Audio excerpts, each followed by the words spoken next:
Jeremias, Kabanata 27. Nang pasimula ng paghahari sa Huda ni Zedekias, na anak ni Josias, sinabi ni Yahweh kay Jeremias, "Gumawa ka ng pamatok at lubid, at ilagay mo sa iyong batok.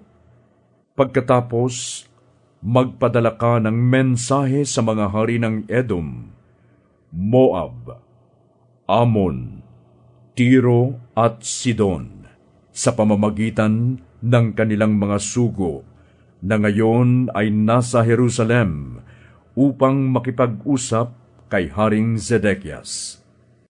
Sabihin mo sa kanila na ganito ang ipinapasabi ni Yahweh, ang makapangyarihan sa lahat, ang Diyos ng Israel, sa kanilang mga hari. Ako ang lumikha sa lupa, sa mga tao, at sa mga hayop na naroon, sa pamamagitan ng aking kapangyarihan. Ibinibigay ko ito sa sinumang aking kinalulugdan. Ang lahat ng lupaing ito'y ipinasya kong ibigay kay Haring Nebukadnezar ng Babylonia na aking lingkod. Ibinigay ko rin ang mga hayop sa parang upang maglingkod sa kanya. Lahat ng bansay maglilingkod sa kanya, sa kanyang mga anak at mga apo, hanggang sa bumagsak ang kanyang kaharian.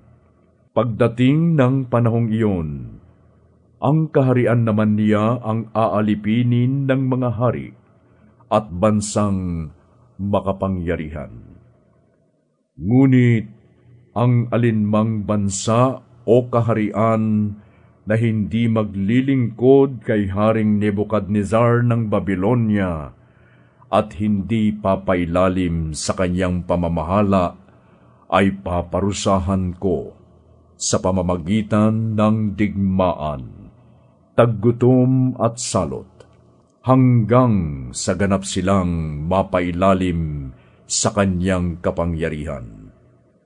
Kaya nga, huwag ninyong papakinggan ang inyong mga propeta, mga manghuhula, mga tumatawag sa espiritu ng mga patay, mga nagpapaliwanag ng mga panaginip, at mga manggagaway, kapag pinipigil nila kayo na maglingkod sa hari ng Babylonia.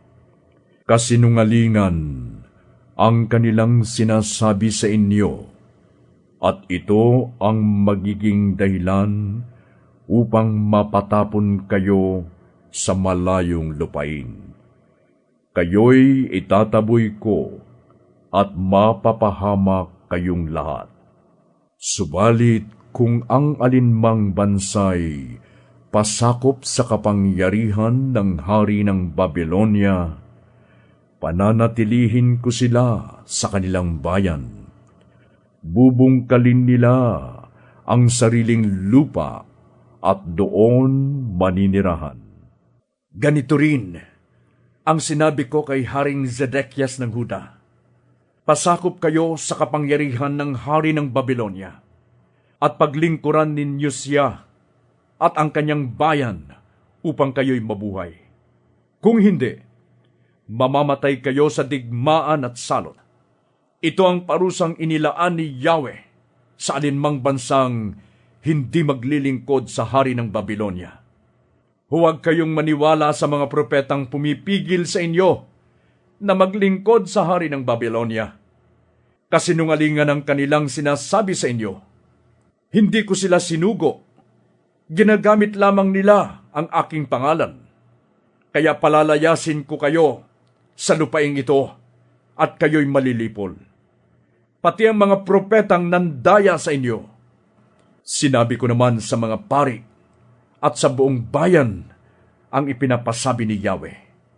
Huwag ninyong papakinggan ang mga propetang nagsasabi sa inyo na ang mga kagamitan sa bahay ni Yahweh ay ibabalik mula sa Babylonia sa madaling panahon. Kasinungalingan ang sinasabi nila sa inyo. Huwag ninyo silang papakinggan. Pasakop kayo sa hari ng Babylonia upang kayo'y mabuhay. Bakit kailangang mawasak ang lungsod na ito? Kung sila'y talagang mga propeta at kung salita nga ni Yahweh ang dala nila, ipakiusap nila kay Yahweh na makapangyarihan sa lahat, na ang mga kayamanang natitira pa sa templo, sa palasyo ng hari, at sa Jerusalem, ay huwag madala sa Babylonia. Ito ang sinasabi ni Yahweh na makapangyarihan sa lahat tungkol sa mga haligi sa templo, sa lalagyan ng tubig na yari sa tanso at mga patungan nito, at sa iba pang kagamitang natira sa lungsod. Ang mga ito'y hindi kinuha ni Haring Nebuchadnezzar nang dalhin niyang bihag sa Babylonia si Haring Jeconias na anak ni Jehoiakim ng Huda, pati ang kanyang mga pinunong nasa Huda at Jerusalem. Ganito ang sabi ni Yahweh, ang makapangyarihan sa lahat, ang Diyos ng Israel, tungkol sa mga kagamitang naiwan sa templo, sa palasyo ng hari, at sa lungsod ng Jerusalem. Ang mga ito'y dadalhin sa Babylonia at mananatili roon hanggang sa araw na itinakda ko. Pagkatapos, ay muli ko itong ibabalik sa kanya-kanyang lugar.